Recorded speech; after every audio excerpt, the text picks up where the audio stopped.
Buenas tardes. El día de hoy les hablaré un poco acerca de la introducción de la educación preescolar en Colombia. Comencemos. Durante la época de la colonia no existían instituciones encargadas de la educación o enseñanza de los niños, ya que ésta dependía completamente de sus padres o tutores. Los únicos niños que tenían acceso a cierto tipo de actividades pedagógicas eran los niños huérfanos que vivían en las calles, que estaban en los hospicios a cargo de personas como entidades religiosas. Se estableció también un conjunto de normas complementarias que se encargaban por velar del cuidado de la madre embarazada, del niño, del recién nacido y de la necesidad de proteger y ayudar a la madre que trabajaba. Durante la época de los 40 se estableció un modelo higienista norteamericano, el cual se basaba en la nutrición, la educación y la seguridad social de los niños. Pero es solo hasta 1939 cuando se establece el decreto 2101 del Ministerio de Educación Pública, el cual define la educación infantil de la siguiente manera.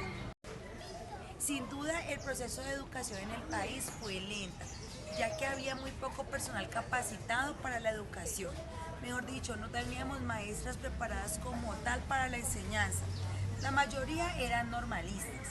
Es un gran número de personas encargadas de la enseñanza, pero al ver una necesidad tan grande, una cantidad de niños y esta necesidad y deseo de la enseñanza, se empezó a implementar formación específica para maestras. Uno de los primeros establecimientos encargados como tal de la pedagogía y educación de los niños fue el Gimnasio Moderno, el cual se consideró un modelo para la creación de otros jardines de educación preescolar. En la primera década del siglo existían alrededor de 30 instituciones encargadas de la educación en Colombia, en su mayoría privadas. Una de las instituciones más reconocidas fue el Hospicio de Bogotá. Esta se encargaba de albergar a un gran número de niños. No solamente tenían sede en la capital, sino también en la zona rural. En el siglo pasado, a los hospicios y hospitales les correspondió una labor muy importante, ya que había un número grandísimo de niños abandonados, niños menores de 6 años.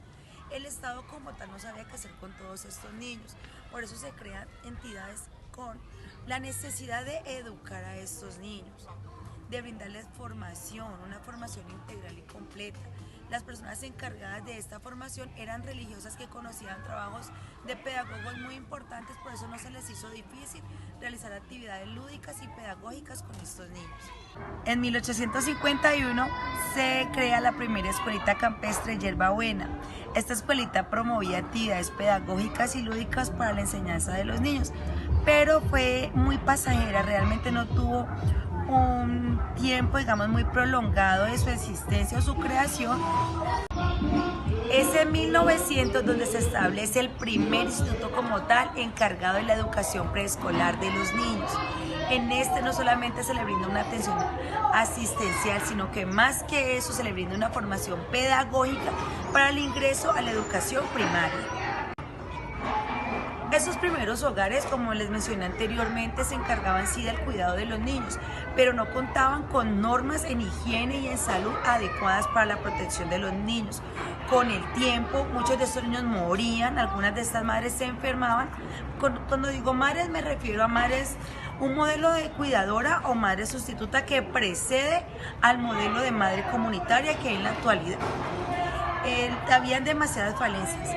Realmente era algo como llevar a los niños a un sitio y que los cuiden, pero no tener las condiciones apropiadas para el cuidado de estos niños. Como les dije, muchos de esos niños fallecían.